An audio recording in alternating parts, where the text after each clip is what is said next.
Справа агульная. На Віцебшчыне стартавала прыродаахоўная акцыя «Беларусь сінявокая». Падчас яе навядуць парадак і добраўпарадкуюць берагі буйнейшых азёр паўночнага рэгіёна. Ідэя належыць эколагам і супрацоўнікам Дзяржаўнай інспекцыі аховы жывёльнага і расліннага свету.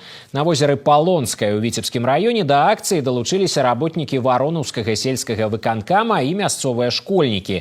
Гэта адно з самых папулярных месцаў адпачынку ў жыхароў абласнога цэнтра. Таму прывесці ў парадак берагавую лінію і акваторыю напярэдадні купальнага сезону вельмі актуальна.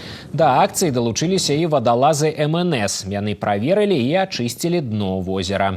Акцент делается на водоемах, рекреационных зонах, где пользуются популярностью у населения, куда приезжают туристы отдыхать, с детками люди погулять, поэтому социально значимые объекты будут убраны все. Загрязнение отходами береговой линии влечет за собой как загрязнение почвы, так и загрязнение водных ресурсов. А это уже опасность для биоразнообразия, а также для здоровья человека, отдыхающих на данных водоемах. На тэрыторыі Віцебскай вобласці больш за 1300 азёр. У рамках акцыі «Беларусь сінявокая» плануюць ачысціць берагі некалькі дзясяткаў вадаёмаў у месцах масавага адпачынку людзей. Работы па навядзенні парадку ў прыбярэжных зонах будуць ладзіцца на працягу тыдня.